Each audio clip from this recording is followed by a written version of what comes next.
ایسا کیلیگرافر جو غالب کی شاعری پر پینٹنگز بناتے تھے. ان کی بنائی ہوئی پینٹنگز علی گڑھ مسلم یونیورسٹی, بنارس ہندو یونیورسٹی اور پنجاب یونیورسٹی میں بھی موجود ہے.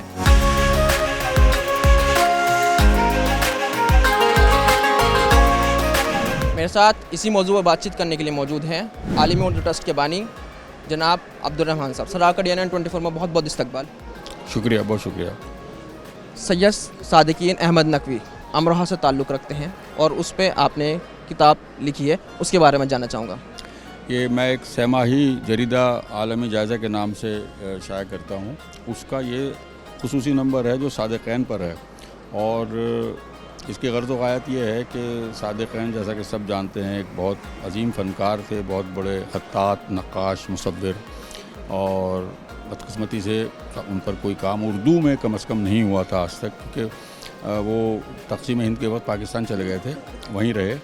لیکن ان کے بہت کارنامے ہیں, اور کئی بار حکومت ہند نے بھی اندرا گاندھی کے زمانے میں ان کو بلا کر اور ان کو بہت اعزاز وغیرہ دیے, اور یہاں جامعہ ہمدرد سے لے کر اور کئی دوسری بڑی ایسی علی گڑھ مسلم یونیورسٹی وغیرہ پر ان کے بنائے ہوئے نقاشیت, جو دیواری نقاشی یعنی اسے میورل کہتے ہیں انگریزی میں, وہ موجود ہیں. تو میری عرصے سے خواہش تھی کہ صادقین پر کچھ کام ہونا چاہیے, لہٰذا عالمی جائزہ کا یہ صادقین نمبر شائع کیا گیا ہے, اور جس کا اجرا آج یہاں عالمی کتاب میلے میں عالمی اردو ٹرسٹ کے اسٹال پر ہوا.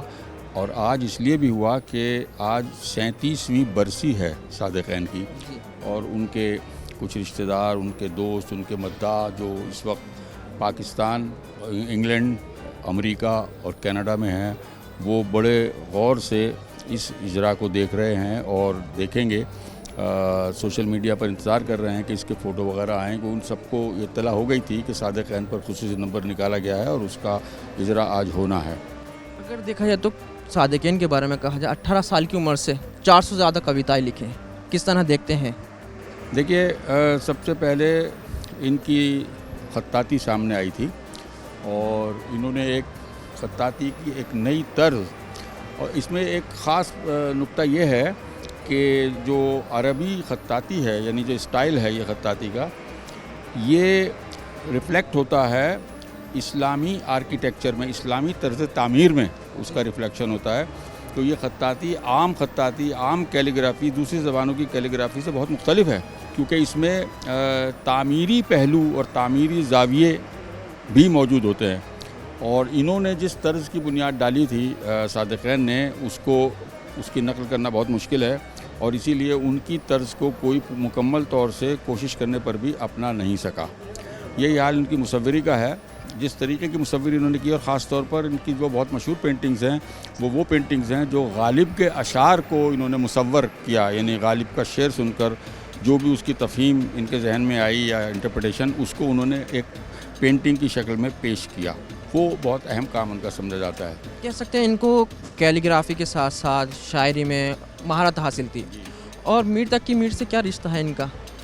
بھائی دیکھیے, انہوں نے دو باتیں بتاتا ہوں آپ کو. ان کو شاعری میں انہوں نے صرف رباعیاں کہیں, اور فارسی میں عمر خیام کی رباعیات بہت مشہور ہوئی ہیں پوری دنیا میں, ان کا بہت ساری زبانوں میں ترجمہ ہوا ہے. اسکاٹ فٹز جیرلڈ نے ان کا انگریزی میں بھی ترجمہ کیا تھا ان رباعیات کا. تو یہ رباعی کہتے تھے, اور کوشش کرتے تھے عمر خیام کے انداز کو اپنایا تھا انہوں نے, گویا اس کا طرز رباعی جو تھا. لیکن عمر خیام سے کہیں مختلف ہیں ان کی رباعیاں. اس میں رنگ ضرور ہے عمر خیام کا, لیکن ان کا اپنا ہی انداز ہے, اور اردو میں ہے. اور عمر خیام نے تو فارسی میں کہی تھی, لیکن وہ مضامین یعنی حسن, شراب, شاعری وغیرہ, یہ سب ان کی رباعیات میں, اور ہاں تصوف, وہ بھی رباعیات میں بہت حد تک موجود ہے. اور یہ نہیں ہے کہ وہ صرف مصور تھے اور ساتھ ساتھ شاعری بھی کرتے تھے. ان کی بہت مشہور ہیں وہ رباعیات, اور ان پہ کئی بہت اچھے اردو کے ناقدین نے تنقیدیں اور تبصرے لکھے ہیں ان کی رباعیات پر, اور ان کے رباعی کہنے کے ان کے انداز پر. آپ کو خیال کے سایہ صادقین پہ یہ نایاب کام کیا جائے اور ان کی پینٹنگز بھی اس بکس میں شامل کی جائیں؟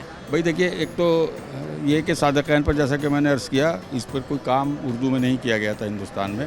پاکستان میں بھی اردو میں ایک کتاب راشد اشرف نے مرتب کر کے غالباً ابھی 2 سال پہلے وہاں پبلش کی تھی, لیکن انڈیا میں تو کوئی کام ان پر نہیں ہوا تھا. نمبر 1. نمبر 2 یہ کہ کسی بھی ایسے جریدے میں جو کسی مصور کے بارے میں ذکر بھی، جیسے ایم ایف حسین کے بارے میں لوگوں نے مضامین تو ضرور لکھے، اردو میں بھی لکھے گئے ادھر ادھر، لیکن کسی پینٹنگ کو شامل نہیں کیا جاتا تھا.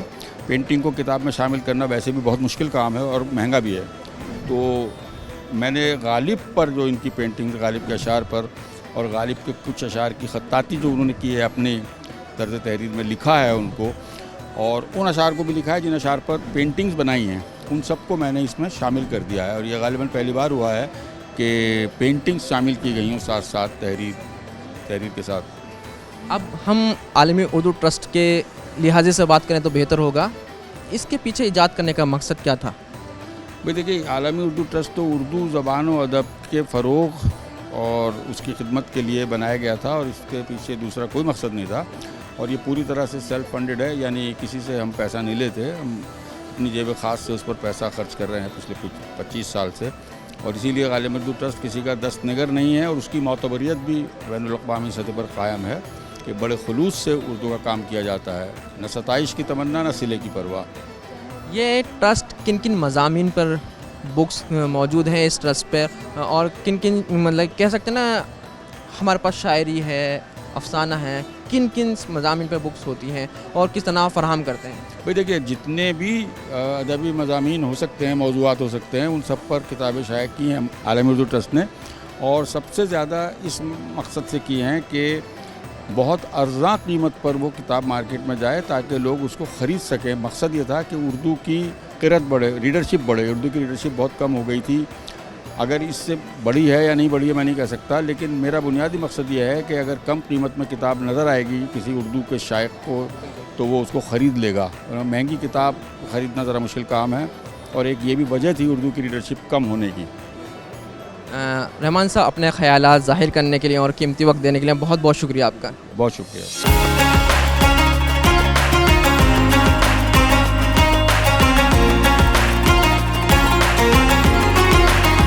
میرے ساتھ گفتگو و شنید کے لیے موجود ہیں ایڈیشنل جج اتر پردیش جناب عابد شمیم صاحب. سر، آپ کا DNN24 میں بہت بہت استقبال. تھینک یو، شکریہ، بہت بہت شکریہ. میں نے سنا آپ اس رسم اجرا کے لیے لکھنؤ سے تشریف لائے، اور سید صادقین کے بارے میں کیا خیالات آپ کے؟ دیکھیے، میں بتاؤں، اگر میرا تجزیہ بہت سطحی نہ ہو جائے تو بشمول غالب اردو میں، ادب عالیہ میں، اور جو ماڈرن لٹریچر ہے اس میں مصوری کو صرف محروقوں کے لیے اور معشوقاؤں کے لیے استعمال کیا گیا.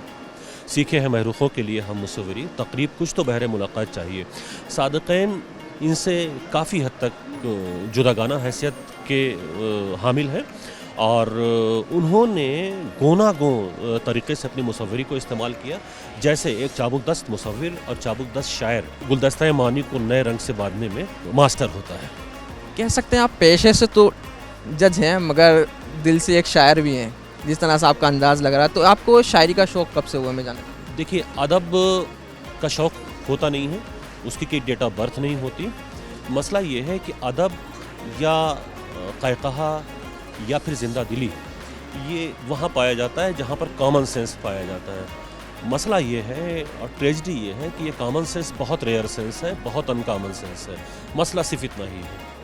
سر، ایک سوال اور، ڈیجیٹائزیشن ہونے کے بعد سے کیا تبدیلی نظر آئی ہے؟ کیوں آن لائن زیادہ پلیٹ فارم ہو گئے ہیں، اور جو پاٹھکوں کے لیے تھی پڑھنے کے لیے وہ سب پہلے آف لائن تھے؟ کچھ نظریے میں ان کا بدلاؤ ہوا ہے کیا؟ دیکھیے، انسان اپنے نیچر کے حساب سے آسان پسند ہوتا ہے، اس میں کوئی دو رائے نہیں ہے. لیکن جب ایلیمنٹری اسٹڈی کی بات آتی ہے تب ہم ڈیجیٹائزیشن کی اور بڑھتے ہیں. لیکن جو واقعی سنجیدہ قارئین ہیں، اور سنجیدہ قارئین ہمیشہ کم ہوا کرتے تھے، وہ جو مجبوری میں کتابیں اور ادب عالیہ خریدتے تھے یا خرید کے پڑھتے تھے، یا یوں کہوں کہ چرا کر پڑھتے تھے جب دستیاب نہیں ہوتا تھا، وہ یقیناً ابھی ہیں اور اپنے پورے آب و تاب کے ساتھ ہیں. شمیم صاحب، بہت بہت شکریہ DNN24 سے بات کرنے کے لیے. بہت شکریہ، بہت شکریہ، بہت شکریہ.